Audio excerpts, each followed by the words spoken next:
중국이 실제로 어떤 일을 하냐면 그린란드에게 그러면 우리가 여기다가 공항 3개를 지을게 라고 제안을 합니다. 그 공항 3개를 지으려고 했더니 이게 다른 국가들에서 바라보기에 너무 위협적인 거예요. 그러다 보니까 그 당시 미국이 덴마크 국방부 장관을 만나서 설득을 합니다. 이거 하지 마라. 절대 하지 마라. 그래서 결국은 무산되긴 하는데 그만큼 중국도 이 북방 항로를 개척하기 위해서 그린란드에 접촉하고 있다. 악권 시작하겠습니다. 안녕하세요. 3프로TV 권순우 취재팀장입니다. 제가 드디어 미국에서 돌아왔습니다. 일주일 만에 돌아와서 미국 구경을 하고 왔는데요. 제가 미국을 딱 가보니까 나라 크다. 사실 미국에 대해서 한국 사람들이 미국에 대해서 더 잘 알 수 있을 거라는 생각도 좀 들었어요. 왜냐면은 미국은 나라가 너무 커서 그 나라를 신경 쓸 게 너무 많은 게 아닌가 싶었습니다. 그래서 미국에 관심이 많은 이주호 기자가 그린란드 관련한 얘기를 준비했습니다. 네, 반갑습니다. 이주호 기자입니다. 반갑습니다. 제가 미국에 가서 그린란드 얘기를 한마디도 못 들어봤습니다. 관심 없습니까? 현지 분들은? 근데 사실 워낙 큰 나라다 보니까 개별 사람들은 그 이슈에 관심이 없을지 몰라도 미국의 엘리트들이 관심을 가지는 이슈는 전 세계적인 관심사가 되는 것 같아요. 맞습니다. 그래서 저희가 지지난 시간에 트럼프가 왜 파나마 운하를 되돌려달라고 하는가에 대해서 한번 짚어봤었고 근데 막상 그 얘기를 들어보니까 괜히 하는 소리 아니구나. 그렇죠. 그러니까 뭔가 노림수가 꼭 파나마 운하를 탐내는 건 아니더라도 파나마 운하를 둘러싸고 미국이 왜 거기를 견제를 해야 되는지에 대한 역사적 맥락이 있구나라는 걸 느낄 수 있었던 것 같아요. 트럼프가 한 일주일 남았으니까 취임하려면 그럼 그린란드 삽니까? 뭐 얼마에 사시겠어요? 얼마까지 보고 오셨어요? 자, 그 그린란드에 대해서 일단 트럼프가 매입 의사를 밝혔었고 그 다음에 기자회견을 통해서 기자가 이런 거 물어봤었어요. 그 파나마 운하와 그 다음에 이제 그린란드에서 군사적 행동을 할 수 있느냐, 그래서 배제할 수 없다라는 답변을 또 하기도 한 만큼 굉장히 강력하게 그린란드에 대한 영향력을 좀 키우려고 하는 움직임을 보이고 있거든요. 그 다음에 트럼프가 아들을 또 그린란드에 보냈죠. 그리고 이제 그 사진을 한번 보면은 트럼프 주니어가 그린란드 주민들과 함께 사진을 찍은 거 보면요 되게 밝아 보이죠, 주민들이. 그리고 모자도 마가 모자를 쓰고 있습니다. Make America Great Again 모자를 다 같이 쓰고 활짝 웃으면서 미국 국기를 들고 마치 우리는 미국의 51번째 주가 되고 싶습니다라는 것을 보여주는 듯한 요런 뭔가의 이런 움직임들이 좀 있는 거죠. 근데 이 사진을 트럼프 주니어가 X에 올린 다음에 그린란드의 한 의원이 이건 모두 조작된 거다라고 반발을 하고 있습니다. All staged. 이거 다 무대 위에서 꾸며진 거다라고 얘기를 하고 있습니다. 뭐라고 했냐면 어떤 기자도 그 트럼프 주니어를 인터뷰하는 게 허락되지 않았었고 이 모든 것들은 그린란드 사람들이 마치 미국에 속하기를 원하는 것처럼 보이도록 조작된 것이다라고 주장을 하고 있습니다. 참고로 말씀드리면 그린란드에는 두 가지 비밀이 있죠. 하나는 그린이 아니다. 그렇죠. 전혀 그린하지 않습니다. 미국 땅이 아니다. 아니죠. 덴마크 땅이라는 것도 참 신기했어요. 덴마크 땅이죠. 그리고 그 그린란드는 잠시 후에 말씀드리겠지만 그린이 아니다 보니까 눈이 다 덮여 있어요. 화이트랜드죠. 화이트랜드죠. 근데 그 눈이 덮여 있다 보니까 수십억 년의 지구의 그 역사를 한 번도 어느 누구도 꺼내들지 않았습니다. 그게 이제 잠시 후에 광물 자원의 중요성으로 나오게 됩니다. 그 이야기를 한번 드리도록 하죠. 근데 어쨌든 이렇게 어떤 쇼를 보일 정도로 미국 입장에서는 그린란드가 굉장히 중요하게 다가오고 있다는 것만은 분명한 거잖아요. 그린란드가 어떤 측면에서 중요한지를 총 3가지로 한번 정리해 볼 수 있을 것 같습니다. 첫 번째로 안보 차원의 중요성이 굉장히 중요할 것 같고요. 두 번째가 광물 매장지로서의 중요성도 클 것 같고요. 북극 항로로의 중요성도 상당히 큽니다. 북극 항로. 이것도 도시전설 같은 거죠. 전설의 항로. 그렇죠. 사실 이 모든 것들이 두 가지, 기후 위기와 중국 러시아 견제 이걸로 점철이 됩니다. 한번 보시죠. 일단 안보 차원의 중요성을 먼저 볼게요. 이게 우리가 그 세계 지도를 보통 보다 보면은 미국, 캐나다가 있고요. 그다음에 러시아가 있잖아요. 러시아, 중국이 있습니다. 그러면 만약에 이 미국을 둘러싼 그 우방국하고 러시아를 중심으로 하는 중국이라든지 이런 뭐 적대국이라고 표현을 할게요. 적대국하고 만약에 미사일을 쏜다. 그러면은 이 대서양 쪽으로 쏘는 게 경제적일까요? 아니면 태평양 쪽으로 쏘는 게 경제적일까요? 오른쪽으로 쏠까요? 왼쪽으로 쏠까요? 이거 물어보는 겁니다. 저는 일단 그 대서양 어디서 어디로 쏜다 그랬죠? 미국에서 만약 러시아로? 미국에서 러시아 쪽으로 쏘거나 아니면 러시아에서 미국으로 쏜다고 하더라도 일단은 유럽 국가들을 지나가는다는 측면에서 이 위에 공중을 지나간다는 측면에서 대서양 쪽이 좀 부담스러울 것 같고요. 네. 태평양 쪽은 태평양 이제 쪽으로. 바다만 있으니까 네. 그쪽이 좀 더 수월하지 않을까 싶은데요. 둘 다 틀렸습니다. 북쪽으로 쏘면 됩니다. 이게 그 흔히 있는 얘기인데 일단 그 우리가 펼쳐놓고 보다 보니까 두 국가 사이가 멀어 보이지만 이 예. 동그랗게 북극을 놓고 보면은 이쪽에는 캐나다와 미국이 있고요. 이쪽에는 러시아가 있습니다. 그래서 북극을 기준으로 보면 사실 미국과 러시아는 이웃사촌입니다. 그리고 그린랜드가 또 가운데 있네요. 그렇죠. 그린랜드가 여기 있고요. 근데 여기에서 여기로 쏘고 여기서 여기로 쏘면 태평양을 지나건 대서양을 지나지 않고 제일 가깝습니다. 유럽도 없어요. 여기가 가장 경제적이에요. 역시 지도는 동그란 지구본을 봐야 됩니다. 지구본을 봐야 됩니다. 예, 예. 그러다 보니까 사실 우리가 생각하기에는 미국과 러시아가 떨어져 있다고 생각하지만 북극을 기준으로 그리고 그린란드를 기준으로 보면 미국과 러시아는 이웃 사촌입니다. 적대 국가가 바로 붙어 있는 곳이 바로 이 그린란드 쪽이라는 얘기죠. 예. 그러다 보니까 이 북극해를 선점하기 위해서 러시아는 예전부터 작업을 굉장히 많이 해왔습니다. 특히 러시아는 북극해와 바로 인접해 있잖아요. 예. 그러면 이 인접해 있는 바다를 모두 다 자기의 영토처럼, 그러니까 자기의 영해라고 하죠. 예. 영해처럼 사용할 수 있어요. 다만 미국의 경우에는 중간에 캐나다가 끼어 있기 때문에 사실 여기에 있는 이 바다를 본인의 영해처럼 사용하기는 좀 어렵습니다. 그러다 보니까 실제로 군사 기지가 어느 정도 배치가 되어 있는지를 한번 비교를 해보면 이거 약간 지난 자료긴 한데 러시아 쪽에 있는 그 영해, 북극해를 중심으로 한 군사 기지들이 공군 기지도 있고요. 그 다음에 그 해군 기지도 기지, 있네요. 해군 예. 기지도 있고요, 레이더 기지도 있고요, 수많은 군사 기지들이 있습니다. 이게 어느 정도 있는지 보니까 거의 한 500여 개 정도의 군사 기지가 있는 것으로 추산이 되고 있어요. 그리고 러시아가 가장 강력한 자신들의 군사력을 북극권에 배치를 하고 있는데 러시아의 20척의 쇄빙선 가운데 7척이 핵 추진함이라고 합니다. 그러니까 왜 20척의 그 쇄빙선을 중에 그리고 7척을 핵 추진함으로 나눴을까요? 쇄빙선이라고 하는 거는 결국은 얼음을 깨고 가야 되는 것이기 때문에 그쵸. 얼음을 깨는 쇄빙선을 7척이나 들고 있다는 거는 이건 북극을 위한 전력이다라고 하는 걸 보여주는 거죠. 근데 어떻게 생각해 보면은 러시아 지도를 아까 처음 보여줬던 그 평면 지도를 보면은 네. 러시아가 이제 그런 얘기 하잖아요. 부동해. 그러니까 얼지 않는 항구를 갖고 싶다. 네. 그게 이제 북극 쪽 항구, 그러니까 바다로 갈 수 있는 데가 북쪽은 있는데 네. 남쪽으로 가면은 저쪽 사할린 쪽이 아니면은 없잖아요. 그렇죠. 그러니까 오히려 해군을 운영하기에는 북쪽이 조금 더 유리할 것 같기도 하네요. 네. 그리고 전통적인 적대국인 미국과 이웃 사촌이니까 그쪽이 가장 위험하잖아요. 그러다 보니까 이쪽에 굉장히 많은 전력을 배치하고 있는 것으로 보입니다. 미국도 사실 그린란드에 대해서 굉장히 많은 관심을 가져왔고요. 그리고 이 그린란드를 어떻게든 자신의 영향권으로 넣기 위한 노력을 역사적으로 많이 해왔습니다. 지도 다시 한번 보시면은 어쨌든 캐나다가 가로막고 있으니까 미국 자체만으로는 이 러시아 그리고 북극해에서 영향력을 행사하기가 쉽지 않잖아요. 그런데 만약에 알래스카는 이미 갖고 왔죠. 와, 그다음에 알래스카하고 러시아가 저렇게 가까이 붙어 있네요. 여기가 베링해 아닙니까? 여기가 베링해입니다. 알래스카 갖고 왔죠. 그리고 만약에 그린란드까지 미국이 가져오게 된다면 물론 중간에 캐나다는 있긴 합니다만 알래스카와 그린란드를 통해서 러시아를 굉장히 강력하게 압박할 수 있는 구조가 됩니다. 그런 연유 때문에 미국도 수백 년 전부터 거의 200년 전부터 그린란드를 어떻게든 나의 땅으로 만들고자 했던 그런 역사적 그 과거가 있습니다. 하나씩 살펴보면요. 일단 미국이 파리 조약으로 이제 영국으로부터 이제 독립을 하게 됐을 때가 1783년이었었는데 사실 미국이 처음에 시작했던 땅은 동쪽 편에 있는 되게 작은 땅이었었잖아요. 그쵸. 그러다가 조금씩 땅을 넓혀가는데 물론 전쟁도 있었고 여러 가지도 있었지만 땅을 사서 자기 땅으로 만든 경우가 굉장히 많았었거든요. 그쵸. 그래서 미국 땅 매입의 역사를 한번 살펴보면 1803년에 프랑스로부터 1,500만 달러의 루이지애나를 매입하게 되는데 이 루이지애나라고 하니까 이거 어디야? 라고 싶잖아요. 여기입니다. 빨간색 이만큼. 우와, 저 넓은 땅을 1,500만 달러 주고 산 거예요? 1,500만 달러에 프랑스로부터 이 땅을 사드립니다.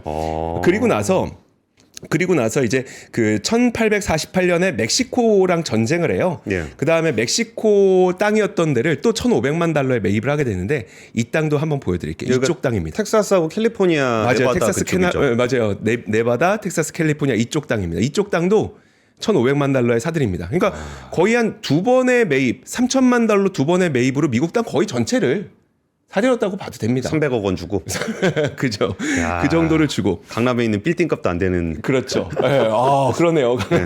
근데 사실 뭐 텍사스를 비롯한 이 멕시코 땅을 살 때에는 말이 좋아서 매입이지 미국하고 멕시코가 전쟁을 하고 나서 멕시코가 패를 했어요. 그러고 나니까 일종의 뭐 사실 약간의 보상금 주고 땅 빼앗은 거죠. 그런 거라고 보시면 될 것 같은데 자 그러고 나서 미카님이 썼네요. 돈 받을래 죽을래 도 샀다고 해야 하나. 맞아요. 딱 저겁니다. 돈 받을래 죽을래.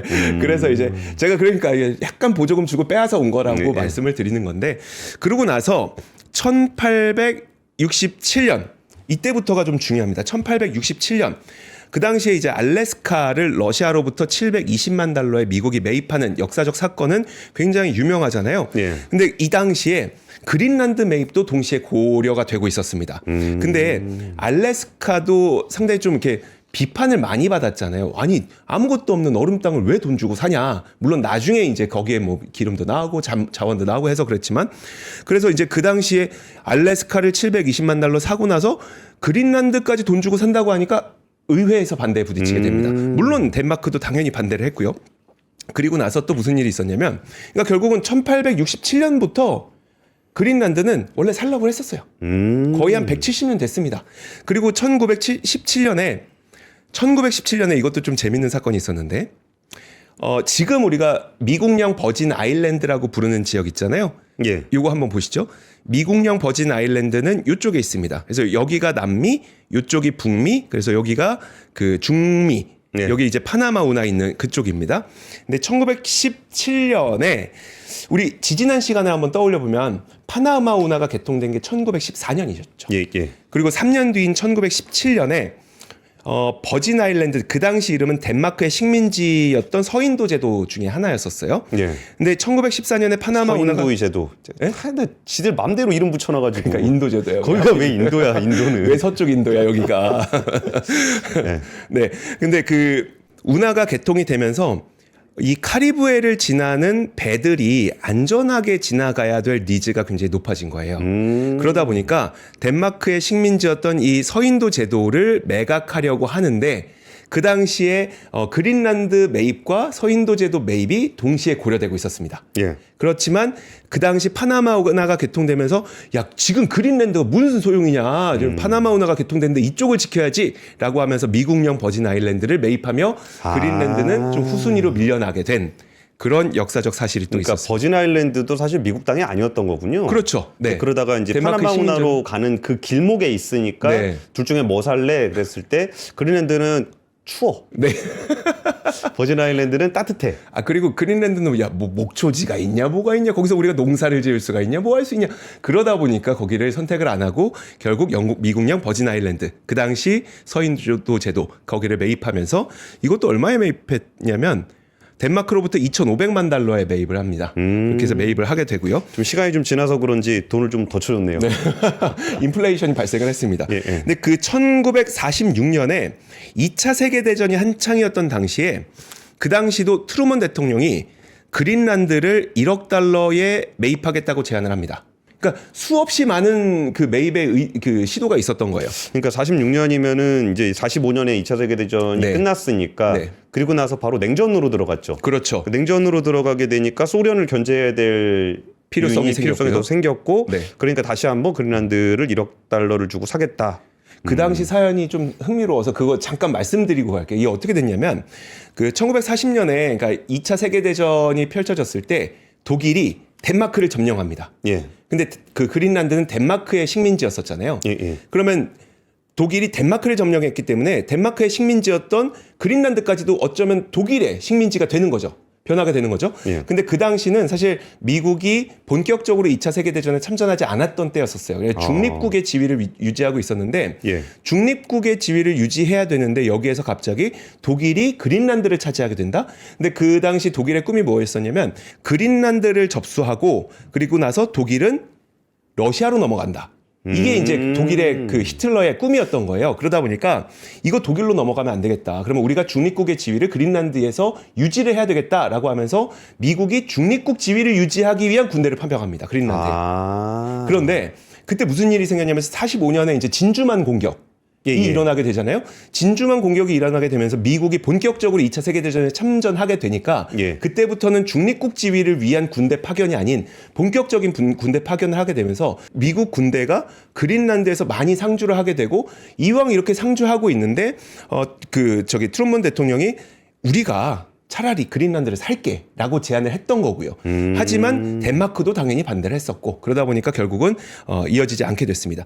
그리고 나서 다시 매입의 의사가 나왔던 게 2019년 트럼프 1기 행정부 당시에 그 당시에는 이제 약간 가십처럼 지나갔었고요. 예. 그다음에 2024년 본격적으로 트럼프가 다시 그린란드를 매입하겠다는 도발을 하게 된 거죠. 그러니까 마치 트럼프가 뭐 미치광이라서 이게 남의 땅을 이제 사는 것처럼 보일 수 있겠지만 그게 아니라 그린란드의 매입 의사는 미국은 170년 전부터 계속해서 있어 왔다고 보시면 될 것 같습니다. 근데 이게 그 파나마 운하랑 오버랩이 되는 게 네. 이게 그 지역에 미국의 영향력이 있었고 필요한 지역이 있긴 해. 네. 근데 거기를 그동안은 이제 군사적으로나 그러니까 간접적으로 영향을 미치긴 했지만 직접적으로 뭘 하지는 않았어. 네. 근데 미국의 안보상으로 중요한 지역은 맞아. 네. 그러니까 이거를 되게 전략적으로 이렇게 접근을 해야 되는데 트럼프라는 사람은 일단 말을 던져놓고 보는 패턴. 그렇죠. 그러니까 파나마 운하도 야, 그거 내가 살게. 내 거 돌려줘. 이렇게 얘기하는 것처럼 네. 그린란드라는 땅은 미국이라는 국가 입장에서 역사적으로 굉장히 중요한 군사 안보적으로 중요한 지역인데 네. 적당히 이제 그 잘 관리를 하는 정도 수준 하다가 트럼프가 툭 던졌다라는 건 지난번 파나마 운하고 마찬가지로 네. 전략적으로는 요충지에 대한 영향력을 강화하려고 한다. 그러니까요. 실질적으로 그린란드를 매입할 수 있을지 없을지 가운데 그러니까 대부분의 전문가분들이 아이 그거 누가 어떻게 사냐라는 반응이 대부분이지만 이런 것을 통해서 그린란드에 대한 영향력을 강화하는 방식의 어떤 협상이 있을 수 있다. 이 정도까지 우리가 전망을 할 수 있을 것 같습니다. 팔지 않을 거면 이런 조건은 들어줘라. 그렇죠. 사실 그 트루먼 대통령이 1억 달러를 제시하면서 그린란드를 사겠다고 했을 때 사실 사진 못했지만 결국은 뭐가 됐냐면 그 당시 결국은 이제 미군 기지가 그린란드에 설치가 됩니다. 그래서 요거 보시면 다시 한번 보여주시면 여기 미군 기지 있잖아요. 이게 그때 생긴 겁니다. 그러니까 이런 식의 협상들이 아마 앞으로도 좀 이어갈 가능성이 좀 있습니다. 그래서 본격적으로 그러면 과연 어떤 협상 카드가 앞으로 제시될 수 있을 것인가? 예, 그거 넘어가기 앞서 우리 채팅창 잠깐 읽어드리면은 야 역시 우리 채팅창은 왜요? 미국령 한국 가자 뭐 이런 여러분 그러지 마시죠. 미국 얘기입니다. 미국 얘기. 네, 미국 얘기입니다. 자, 그러면 이제 어떤 협상 카드들이 좀 테이블 위로 올라올 것인가를 보면은 중요한 것들이 아마 올라가게 되겠죠. 그래서 앞에 제가 보여드렸던 그린란드의 중요성 가운데 첫 번째 안보로서의 중요성은 봤고요. 두 번째 이제 북극 항로로서의 중요성을 한번 보도록 하겠습니다. 예. 북극 항로로서의 중요성은 사실 이건 뭐 권순일 취재팀장이 아마 제일 잘할 겁니다. 제가 보기에는. 근데 제일 잘할 텐데 이게 물류와 관련된 무슨 문제만 발생할 때마다 북극 항로는 항상 얘기가 나오긴 그쵸. 했었어요. 이게 왜 그러냐면 결국 이제 우리나라에서 유럽으로 향하는 이제 항로를 우리가 봤을 때 지금 뭐 수에즈 운하가 가장 경제적인 항로라고는 하지만 이 경제적인 항로를 간다고 치더라도 거의 22,000km를 가야 되지만 예. 만약에 북극 항로가 생겨서 이 항로를 통해서 가게 되면은 15,000km를 가기 때문에 거리는 32% 단축되고 운항 일수도 거의 32% 단축될 거다. 그럼 거의 운항료가 수조 원에 가까운 운항료의 절감 효과가 있을 것이기 때문에 예. 북극 항로는 항상 꿈의 항로처럼 많은 분들에게 인식이 되고 있습니다. 그리고 여기다 또 구라를 또 하나 딱 네. 얹어드리면 쇠빙선을 러시아 정도가 만들지 못하죠. 그렇죠. 네. 쇠빙선 정도 만들려면은 한국이죠. 뭐 하나오션이나 네, 뭐 그렇죠. 현대중공업이나 이런 게 있어야 되거든. 그렇죠. 그 정도 조선사가 있어야 만들죠. 그러니까 네. 북한로만 뚫리면 그냥 그 얼음 깨고 다니는 거 그냥 그렇죠. 한국 조선에 그냥 수주가 그냥. 그 제가 그 취재해봤거든요. 그래서 요즘에 안 그래도 그런 말씀을 좀 하시더라고요. 쇠빙선 수주가 이것 때문에 좀 그러니까 수주에 대한 요구가 문의가 늘어나고 있다는 얘기를 좀 들어서 제가 취재원 통해서 이제 몇몇 군데를 취재를 해봤는데 아직 없습니다. 그게 문제가 뭐냐면 쇠빙선이 지금 우리나라에도 러시아에서 하나오션, 예전에 대우조선해양이죠. 예, 예. 대우조선해양에다가 6척인가의 쇠빙선을 주문을 해놨었어요. 그쵸. 근데 그 중간에 전쟁이 일어나고 하다 보니까 제재를 맞아서 한 3척 정도를 못 팔았거든요. 인도를 예. 못 했거든요. 그 3척을 인도하기 위해서 쇠빙선의 수요를 좀 조사를 해봤었나 봐요. 근데 해보는데 그 당시에 이제 알래스카 쪽으로 가는 거를 한번 좀 이렇게 검토를 해봤는데 알래스카 주민들의 반응이 어땠냐면 일단 그쪽은 땅 자체가 얼음이잖아요. 예. 근데 쇠빙선은 얼음을 깨고 가잖아요.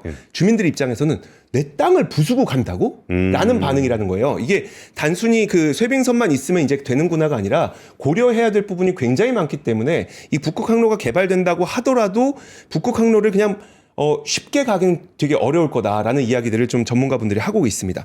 또 한 가지가 뭐가 있냐면 이제 그 기후 위기로 인해서 눈이 녹고 있다고 하잖아요. 예. 기존까지는 거의 한 1년에 4개월 정도밖에 눈이 녹는 1년에 4개월 정도, 그러니까 7월부터 10월 정도까지밖에 북극항로를 사용하지 못했다면 이게 눈이 계속 녹고 있다 보니까 그리고 여름이 좀 길어지고 온도가 올라가다 보니까 한 2030년 정도 되면은 아마 연중 내내 북극항로를 이용할 수 있을 것이다라는 전망들을 하면서 이 북극항로를 지금 개발을 박차를 가하고 있는 상태입니다.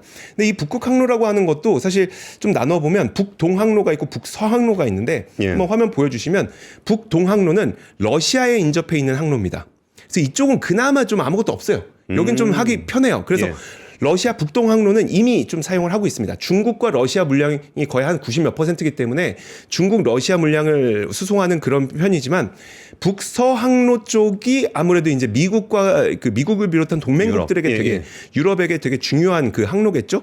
이 부분에 대해서는 이제 미국과 유럽 쪽에서 어떻게든 개발을 하려고 노력을 하고 있는 그런 항로라고 보시면 될 것 같습니다. 근데 북동항로도 상당히 경제성을 높일 수가 있고 북서항로도 북미 대륙에서 아시아로 이어질 때 거의 한 그 항로를 파나마 운하 지나는 것보다 2,000km 거의 한 20% 감소시킬 수 있다라고 하는 좀 분석이 있습니다. 꿈의 항로죠. 꿈의 항로죠. 네. 예.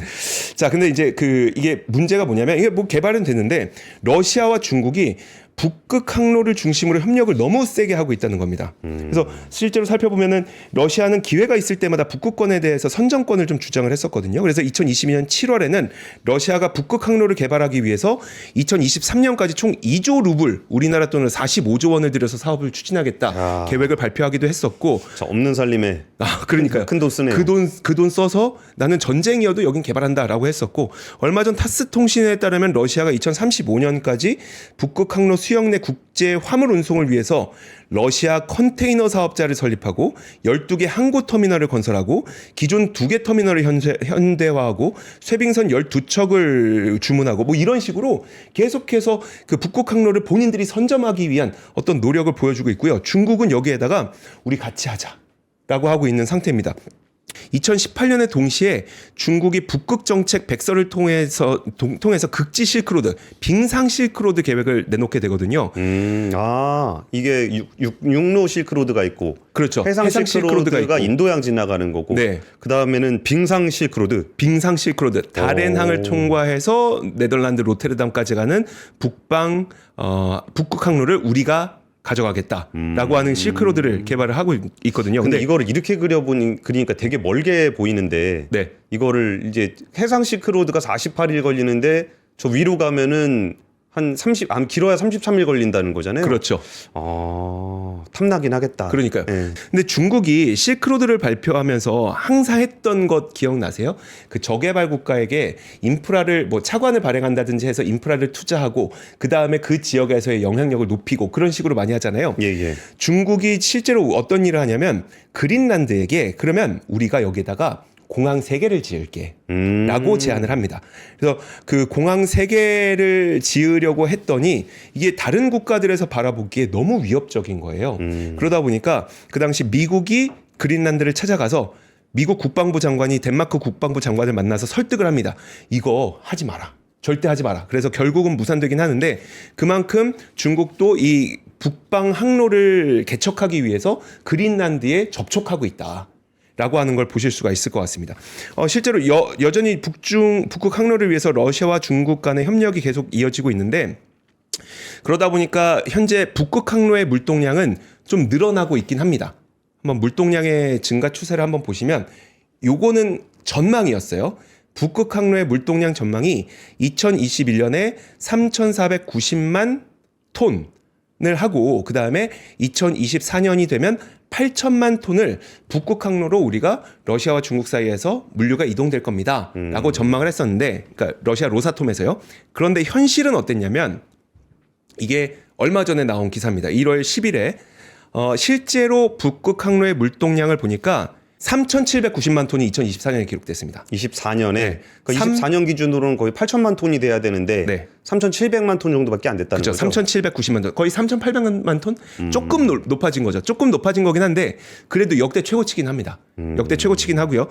대부분 또 러시아와 중국 교역 물량이긴 하지만 어쨌든 중국과 러시아의 긴밀한 협력이 강화된다는 측면에서 이거를 우리가 좀 그냥 눈 뜨고 가만히 바라보고 있기에는 좀 위협적이지 않을까라는 생각이 좀 듭니다. 그러니까 이게 참 고민이 되는 부분들이 여러 가지가 있어요. 우크라이나 전쟁 이후에 여기가 원래 아틱2라 그래가지고 네. 그 시베리아 쪽에 가스전이 있습니다. 네. 그 LNG 가스전이 있어갖고 이 가스전을 만드는 것도 우리나라의 삼성중공업 같은 데가 들어가 있었거든요. 네. 그러면 거기 가스전에 대한 LNG 가스를 지금 그 파이프로 갈 땐 유럽으로 가는 거고 네. 중국으로 가려면 이제 파이프를 통해서 이제 중국으로 가야 되는데 파이프가 없으니까 그렇죠. LNG를 그쪽으로 돌아서 들어오는 코스를 맞아요. 하려고 했었거든요. 네.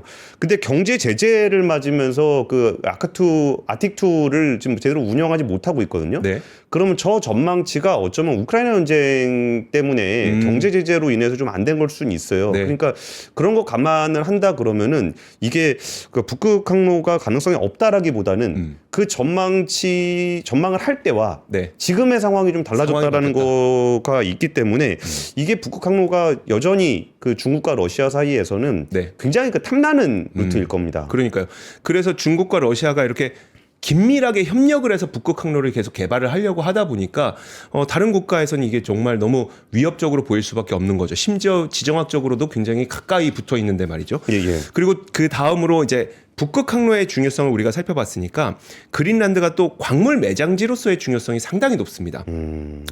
그 그린란드의 면적이요. 한반도의 거의 10배 정도가 될 정도로 상당히 큽니다. 예. 근데 이제 그러다 보니까 우리가 대륙을 제외하면 전 세계에서 가장 큰 섬이 바로 그린란드이기도 하고요. 예. 그리고 그린란드는 앞서 우리가 그냥 농담 삼아 얘기했지만 전체가 그린하지 않고 화이트하다 보니까 눈으로 죄다 뒤덮여져 있어서 사실 눈으로 뒤덮여져 있었던 그 아래쪽의 땅은 어느 누구도 파보지도 않았어요. 그렇죠. 그럼 그 파지 않은 땅에는 수많은 자원들이 묻혀 있을 거라고 많은 사람들이 기대를 하고 있거든요. 여전히 전체 면적의 85% 이상이 눈으로 뒤덮여 있습니다. 근데 이 눈으로 뒤덮여 있지 않은 이 해안가, 예. 해안가는 그나마 그러면 땅이 이제 드러났으니까 거기서 자원 개발도 하고 뭐 탐사도 해보고 할 거잖아요. 탐사를 해보면 여기에 어마어마한 희토류를 비롯한 광물들이 묻혀 있다라는 거죠. 그러다 보니까 야, 이 그린란드에서 우리가 자원 개발만 잘해도 얼마나 큰 이득이겠냐라고 하는 생각을 좀 갖고 있습니다. 근데 이게 여기에다 또 한 가지가 기후 위기 때문에 이렇게 가득 차 있는 눈이 조금씩 녹고 있다고 하잖아요. 예. 근데 그게 되게 빠른 속도로 녹고 있다고 해요. 보면은 그 미국 지질학회에서 발행하는 학술지가 있는데 지난 2011년에 발표된 그 논문에 따르면 지난 10년 사이에 해빙되는 속도가 빨라져서 거의 매년 7만 2천 제곱킬로미터가 노출되고 있다고 해요. 와. 근데 7만 2천 제곱킬로미터가 어느 정도냐면 우리나라 면적의 약 30%에 해당하는 면적이다. 그러면 30년이면 우리나라만한 광산이 그린란드에 생길 수 있다는 겁니다. 그러네요. 그러니까 이렇게 눈이 녹고 있을 때 야, 이때를 틈타서 우리가 여기서 자원 개발 한번 해보자. 희토류를 한번 파보자 라고 하는 마음이 생길 수가 있는 거죠. 그린란드에 지금 히토류가 어느 정도 매장되어 있을지를 좀 예측하고 있는 걸 보면요. 한 3,850만 톤 정도로 예측이 되고 있는데 그게 글로벌 매장량이 한 120만 톤 정도니까 3분의 1 정도 수준으로 중국의 매장량과 거의 유사하다라고 메리츠 증권에서는 얘기를 하고 있습니다.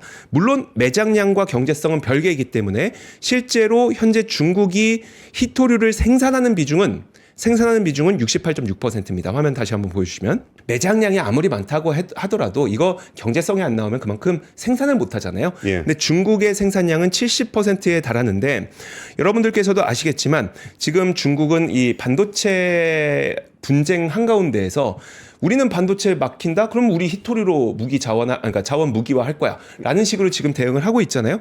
그러면 이런 상황에서 히토류를 구할 수 있는 땅이 미국을 비롯한 다른 국가들에게는 굉장히 중요해진 거고 그린란드는 그 가운데 하나의 지역이고 그리고 그 그린란드의 눈이 굉장히 빠르게 녹고 있어서 좀 미리미리 영향력만 잘 갖춰 놓으면 우리가 그 땅에서 그 히토류를 많이 캐올 수 있을 것 같아. 이런 논리가 성립이 되는 거잖아요. 아, 그러면은 이게 그냥 우리끼리 추정하는 거지만 예. 이게 그 트럼프 대통령 후보가 당선인이 이게 그린란드를 사겠다라고 네. 얘기하면서 사실 그 덴마크의 왕실에도 굉장히 큰 압박을 줬잖아요. 네. 거기서 뭐 농담하지 마라 그랬더니 너 지금 내가 농담하는 거 같냐? 막 이런 얘기해가면서 압박을 네. 줬는데 그럼 실질적으로 매입을 하지 않더라도 예를 들어서 뭐 광물에 대한 개발권이라든지 그렇죠. 뭐 이런 부분들을 요구를 할 수 있겠네요. 그렇죠. 뭐 항로에 대해서 뭐 이렇게 뭐 배제해라 뭐 이런 말이라든지 뭐 이런 것들 여러 가지 것들을 요구할 수가 있겠죠. 아니, 하다못해 진짜 최소한 네. 야 니네 최소한 중국 투자 받지 마.